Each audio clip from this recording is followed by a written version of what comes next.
Student continue करते हैं हमारा resolution of partnership firm.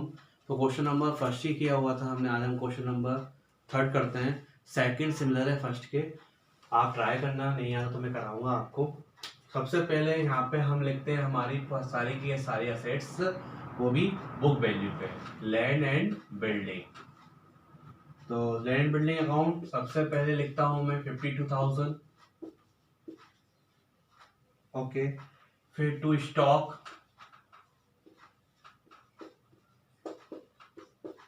Account 48,000। To investment account 10,000। To debtors account, debtor है मेरे 55। अब देखिए यहाँ पे सबसे पहले जो डेटर में रिजर्व है माइनस, वो एक ही बार आएगा ना, तो वो लिखेंगे हम रिजर्व। जो बैड डेब्ट्स पे आपके रिजर्व थे वो 5,000, और फिर बाय क्रेडिटर्स। तो ये तो जो हमारे बुक में मैं दिया था ऑलरेडी, बुक पे हमने लिख दिया। अब हमको जो हमने रियलाइज करने पे एसेट्स आएगी उसको हम यहाँ लिखेंगे बाय कैश। या तो आप सबको अलग अलग नाम से लिख दो, या फिर सबका टोटल एक साथ लिखकर कर दो। तो 1,15,000। इसके बाद जो बी था वो इन्वेस्टमेंट ले रहा है, तो यहाँ पे लिखेंगे हम 20 कैपिटल अकाउंट। आप चाहो तो बीच में इन्वेस्टमेंट लिख सकते हो कोष्टक में, इन्वेस्टमेंट। तो कितने के हैं इन्वेस्टमेंट हमारा 8400 को उसने ले रखे। अब हम यहाँ पेमेंट करते हैं, देखो पैसा आया तो बाय कैश और पेमेंट करेंगे तो टू कैश के नाम से जाएगा। सबसे पहले क्रेडिटर्स को कर देते हैं। क्रेडिटर्स के बारे में कुछ भी नहीं दिया होता तो हम पूरा का पूरा पेमेंट करते हैं। फिर हमारे आउटस्टैंडिंग एक्सपेंसेस है, तो आउटस्टैंडिंग 5,000 के हैं। और आउटस्टैंडिंग हमारे पास रियलाइजेशन एक्सपेंसेस हैं, वो है हमारे पास 5,6। अब इनको 3:1 के रेशो में हम इसको डिस्ट्रीब्यूट कर देंगे। टोटल करते हैं। रियलाइजेशन में अक्सर हमारा लॉस ही आता है, प्रॉफिट नहीं होता है। किसी किसी केसेस में हो सकता है कि प्रॉफिट हो, लेकिन जनरली हमारा लॉस ही आता है। और उस लॉस को फिर हम जो कैपिटल होता है हमें पार्टनर्स के, उसको डिस्ट्रीब्यूट कर देते हैं, जो पूरा का पूरा हमें लॉस आया। तो कितने पार्टनर है, ए बी और सी, तो लॉस आएगा मेरा 57,600। तो 57,600 इनको मैं 3:1 में बांट दूंगा। तो 88800 28800, फिर सी का आएगा 9600, और फिर 00291 बी का आएगा। इस तरीके से आपको इनको रेशो में डिस्ट्रीब्यूट करना है। तो ये था आपका क्वेश्चन नंबर थर्ड, जिसमें हमने बांटा इनको 3:1 में इनके लॉस को। क्वेश्चन नंबर 4 करते हैं हम रियलाइजेशन अकाउंट में। तो सबसे पहले वही जो प्रोसीजर थी हमारी बुक वैल्यू पे, टू मशीनरी भी हमारी लेस होके आएगी। तो 90,000 रुपए। और टू प्लांट अकाउंट, प्लांट है मेरा 1 lakh rupees book value. Then debtors, तीन चीजें लिखनी है हमको यहाँ पे, डेटर्स तो 25। इसके बाद यहां से सिमिलर आपको लिखना है बाय क्रेडिटर्स, बुक वैल्यू पे ही लिख लीजिए, तो हमें मेंशन है। अब जो हमारी असेट्स रियलाइज हुई है डेप्रीशिएट करके, कुछ 20%, कुछ 10%, वो आएगा हमारा। तो सबसे पहले मैं जो असेट्स रियलाइज हुई है, सबसे पहले लिखता हूँ मशीनरी के बारे में। तो मशीनरी होगी तो यानी कि मेरा 70। तो इसके बाद फिर में प्लांट है, तो प्लांट तो मेरा 10% डिक्रीज, 90,000। इसके बाद डेटर्स, तो डेटर्स तो मेरे 20,000 रुपए के ही हुए। 1,82,000, ये आएगा मेरा 1,82,000। फिर मैं यहाँ पे लिखूंगा जो क्रेडिटर्स को मैंने पेमेंट करा टू बैंक, कितना पेमेंट्स करा क्रेडिटर को 27। आप चाहो तो 30,000 डायरेक्ट लिख दो, किस किस के, रियलाइजेशन के और क्रेडिटर्स के। तो ये तो क्रेडिटर्स वाला पेमेंट कर दिया आपने, और ये आपने रियलाइजेशन एक्सपेंसेस जो हुए वो आप चाहो दोनों को साथ में ही कर सकते हो। कितना 32,000, सॉरी 30 नहीं 32,000। अब आपको सिर्फ सॉल्व करना है, इक्वल पार्टनर थे तो ऑब्वियसली यहाँ पे भी हमारा निकलेगा लॉस ही निकलेगा। तो टोटल करेंगे 247,000 माइनस करेंगे 247,000, जो लॉस आया उनको हम बांट देंगे इक्वल। तो बाय कैपिटल्स अकाउंट दोनों पार्टनर्स के, पार्टनर्स कैपिटल अकाउंट क्या लॉस आएगा हमको, जो लॉस आया 35,000 रुपये का जो हमें लॉस आया उसको हम इक्वल इक्वल बांटेंगे ए और बी में, यानी कि 35,000 का 17,500 ये ले लेगा और 35,000 रुपये का 17,500 ये ले लेगा। इस तरीके से क्वेश्चन नंबर 4 आपका कंप्लीट होता है, कंप्लीट हुआ। तो जो मशीन रियलाइज हुई थी ये हमारी 20% रियलाइज हुई थी। इस जो वैल्यू है ना ये माइनस करने के बाद, डेप्रिसिएशन माइनस करने के बाद, है ना। जैसे कि फॉर एग्जांपल मशीन की वैल्यू तो आपकी थी 90,000, उस 90,000 में से 10% हमने डेप्रिसिएशन माइनस किया, यानी कि 18,000, 20% था। तो जो 72 आई है वो डेप्रिसिएशन माइनस करने के बाद रियलाइज हुई है।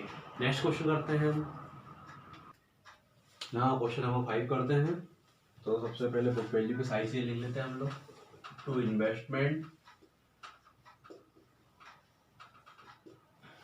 इन्वेस्टमेंट दो पार्टनर है इसमें, 3:2 रेशियो में डिस्ट्रीब्यूट करते हैं।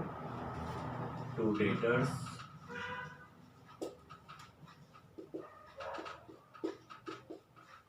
डेटर्स की अमाउंट है 196,000। इसके बाद स्टॉक, सब कुछ बुक वैल्यू पे लिख रहे हैं अभी हम लोग। Stock account 8750। To furniture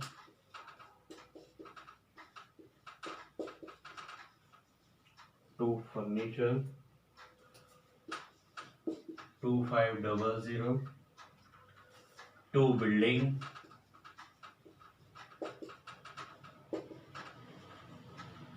4500। फिर यहाँ आते हैं हम लाइबिलिटीज में। तो लाइबिलिटीज में हम दो चीजें लिखेंगे, एक तो क्रेडिटर्स, ठीक है। तो 30,000 रुपए के क्रेडिटर्स थे, सभी क्रेडिटर 30,000 के नहीं है, लिख दिया मैंने 5280। देन लिखूंगा मैं by bank loan, bank loan है 10,000 के, जिसको बी पे ऑफ करेगा। अब हम डायरेक्ट लिखते हैं बाय कैश, जो हमारी असेट्स हो रही है 69,000 की डायरेक्ट अमाउंट दे रखी है हमको, तो हमने यहाँ असेट्स के नाम पे डायरेक्ट लिख दिया। अब इसके बाद हमें बी तो हमारा इन्वेस्टमेंट ले रहा है और साथ में वो क्या हमारा जो लोन है उसको भी पे ऑफ करेगा। तो इन्वेस्टमेंट की अमाउंट ही मेरी 22,000, ठीक है। इसके बाद हम यहाँ पे असेट्स को पे ऑफ कर देते हैं, या सॉरी लायबिलिटी को पे ऑफ कर देते हैं। तो क्रेडिटर्स, जो क्रेडिटर्स थे वो है हमारे 4030 से हमने इनको पेमेंट कर दिया, फुल सेटलमेंट कर दिया। दूसरा हम यहाँ पे रियलाइजेशन ले लेते हैं, आप चाहे सबको अलग अलग ले सकते हो, रियलाइजेशन एक्सपेंसेस जो होंगे आपको उसको भी अलग अलग लिख सकते हो। 1100 तो उसको जोड़ेंगे तो 1630। और हाँ यहाँ पे लिखेंगे हम बीस कैपिटल अकाउंट, क्योंकि बी जो है वो लोन पे ऑफ कर रहा है तो बी खारिज जाएगा। तो कितने का लोन पे कर रहा है वो 10,000 का।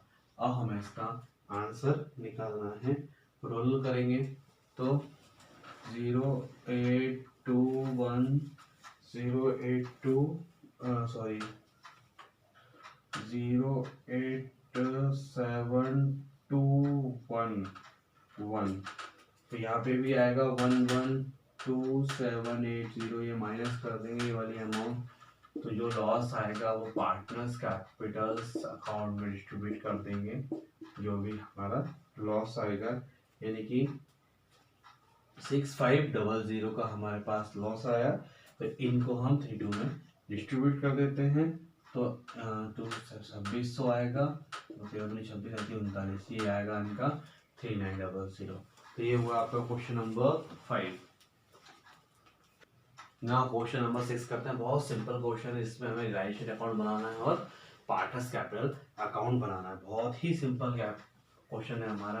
तो यहाँ पे सबसे पहले हम असेट्स लिख लेते हैं, तो सेंट्री असेट्स गिवन है हमको, तो 3 लाख रुपीस हमने यहाँ लिख लिया। इसके बाद हम यहाँ पे हमारी सेंट्री लायबिलिटीज जो रहेंगी, सेंट्री लायबिलिटीज के नाम से वो ले लेंगे, यानी क्रेडिटर्स, हम पूरी क्रेडिटर्स को लायबिलिटीज मान लिया हमने, तो क्रेडिटर्स लिख दिया।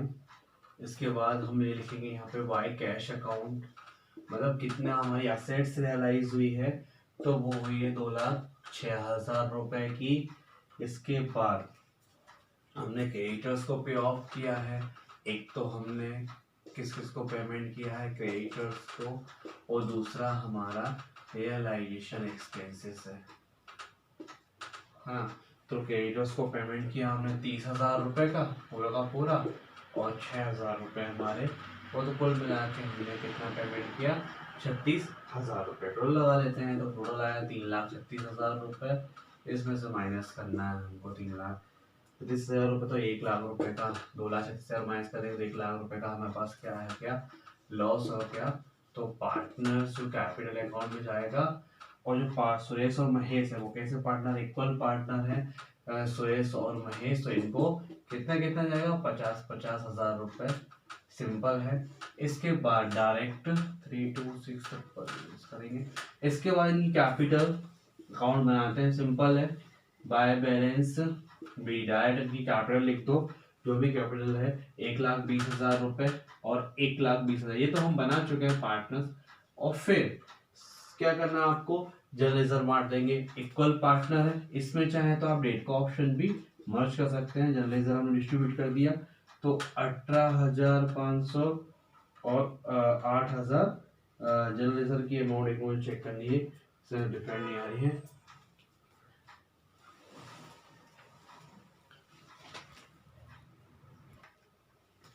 तो इक्वल यहाँ पर बांटेंगे 18, तो 37 है, तो उसको इक्वल बांट दिया हमने।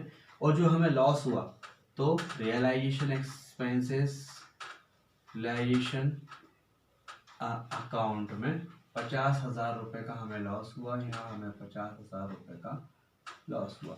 अब हमको सिर्फ टोटल करना है, तो 1,00,000 कितना आएगा मेरा, 1,38,500 यहाँ लिखूंगा मैं, और 1,38,500 यहाँ लिखूंगा। इसमें से मुझे 5,000 रुपये माइनस करना है, और जो पेमेंट आएगा उसका बैलेंस नहीं लिखना है, कैश, क्योंकि रियलाइजेशन अकाउंट बनाया यानी कि खत्म पार्टनरशिप, तो कैश कर देंगे। और जो आंसर आएगा 00588, 00588, तो 138,500, 138,500, इस तरीके से आपको सॉल्व करना है। तो ये था आपका क्वेश्चन नंबर 6।